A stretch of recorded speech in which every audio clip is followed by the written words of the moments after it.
বিসমিল্লাহির রহমানির রহিম। প্রিয় সিরাজগঞ্জ ও পাবনাবাসী, আসসালামু আলাইকুম। আসসালামু আলাইকুম। ভালো আছেন আপনারা? আলহামদুলিল্লাহ। কিন্তু শুধু এতটুকু ভালো থাকলে চলবে না, আপনাদেরকে সহ সারা বাংলাদেশের মানুষকে আরো ভালো থাকতে হবে। কেন ভালো থাকতে হবে?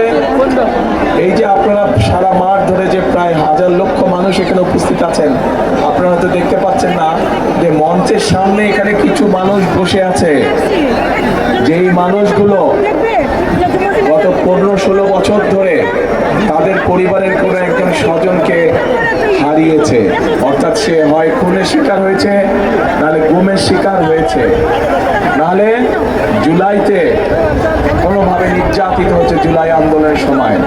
এখানে একটু আগে মেরি বক্তব্য রেখে গিয়েছে। মেরিকে আপনারা সবাই চেনেন? মেরিকে আপনারা সবাই চেনেন, সারা বাংলাদেশের মানুষ মেরিকে চেনে। কেন? কারণ মেরি ভোট ডাকাতির বিরুদ্ধে প্রতিবাদ করতে গিয়েছিল এবং প্রতিবাদ করতে গিয়ে সে সারা জীবনের জন্য তার নিজের দৃষ্টি শক্তি হারিয়েছে। তার বক্তব্য আপনারা শুনেছেন। এরকম হাজারো মেরি বাংলাদেশে রয়েছে। এই যে মানুষগুলো গত 16-17 বছর যাবৎ প্রতিবাদ করেছে। কিসের প্রতিবাদ? প্রতিবাদ করেছিল যে আপনাদের যে রাজনৈতিক অধিকার, সেই যে স্বৈরাচার যারা পালিয়ে গিয়েছে গত 5ই আগস্ট, তারা যে আপনাদের রাজনৈতিক অধিকার, কথা বলার অধিকার, ভোট প্রদানের অধিকার যে কেড়ে নিয়েছিল, সেইটার বিরুদ্ধে প্রতিবাদ করতে গিয়ে মেরি সহ মেরির মতন আরো আমাদের হাজার হাজার ভাই বোনেরা নির্যাতিত হয়েছে, পঙ্গুত্ব বরণ করেছে, এমনকি বহু মানুষ জীবন পর্যন্ত উৎসর্গ করেছে। এখন প্রিয় ভাই বোনেরা, এই মানুষগুলোর আত্মত্যাগ, এই মানুষগুলোর আত্মত্যাগ, তার যদি আমাদেরকে মূল্যায়ন করতে হয়, প্রতিদান দিতে হয়, তাহলে শুধুমাত্র এই মিটিং করলে আমাদেরকে হবে না। তাদের প্রতিবাদ ছিল কি? তাদের প্রতিবাদ ছিল অন্যায়ের বিরুদ্ধে। তাদের প্রতিবাদ ছিল সমগ্র বাংলাদেশের মানুষের যে অধিকার কেড়ে নেওয়া হয়েছিল তার বিরুদ্ধে। এবং এই অধিকারকে যদি প্রয়োগ করতে হয়, এই অধিকারকে যদি কেড়ে নেওয়া অধিকারকে যদি ফিরিয়ে আনতে হয়, তাহলে অবশ্যই 12 তারিখে আপনাদেরকে সোচ্চার হতে হবে। পারবেন সোচ্চার হতে? 12 তারিখে যদি আপনারা জবাব দিতে পারেন ধানের শীষে সিল মারার মাধ্যমে, তাহলে সেই স্বৈরাচাররা যারা আপনার অধিকার কেড়ে নিয়েছিল তারা তাদের জবাব পাবে।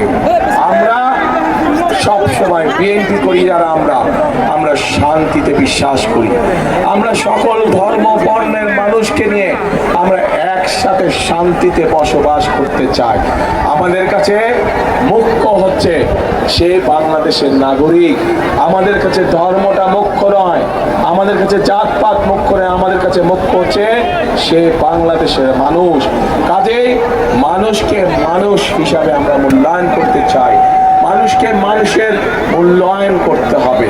এবং সেই জন্যই প্রিয় ভাই বোনেরা, আমরা যদি দেশে জনগণের শাসন কায়েম করতে পারি, আমরা যদি দেশে জনগণের সরকার প্রতিষ্ঠিত করতে পারি, আমরা যদি দেশে জনগণের কাছে জবাবদিহিমূলক সরকার প্রতিষ্ঠা করতে পারি, তাহলেই একমাত্র সম্ভব দেশ এবং জনগণের প্রকৃত যে সমস্যাগুলো আছে সেই সমস্যাগুলোর সমাধান করা। প্রিয় ভাই বোনেরা, আজকে সিরাজগঞ্জ এবং পাবনা সহ এখানে বহুত কাজ করার আছে, অনেক কাজ করার আছে। যেই কাজগুলো করলে এলাকার মানুষের ভাগ্যের পরিবর্তন হবে, যেই কাজগুলো করলে এলাকার উন্নয়ন হবে। আমরা আন্দোলন করেছি, সংগ্রাম করেছি, আমাদের নেতাকর্মীরা সহ বাংলাদেশের মানুষ নিজের জীবনকে উৎসর্গ করেছে, স্বৈরাচারের পতন ঘটেছে। এখন দেশ গড়তে হবে আমাদেরকে, দেশ গড়তে হবে সকলকে, আমাদের একসাথে এখন কাজ করতে হবে, দেশ গঠন করতে হবে। আছেন নাকি আপনারা দেশ গঠনে? আমাদের সাথে আছেন দেশ গঠনে? আলহামদুলিল্লাহ। প্রিয় ভাই বোনেরা, এই সিরাজগঞ্জ এবং পাবনা আমরা জানি এখানে যেমন কৃষি আছে তেমন একইভাবে ছোট ছোট মিল কারখানাগুলো আছে। কিন্তু এই মুহূর্তে কৃষিকেও যেমন আমাদের টেনে উঠাতে হবে, কৃষক ভাইদের পাশে দাঁড়াতে হবে, একই সাথে লক্ষ লক্ষ তরুণ যুবকের কর্মসংস্থানের ব্যবস্থা করতে হবে। নতুন নতুন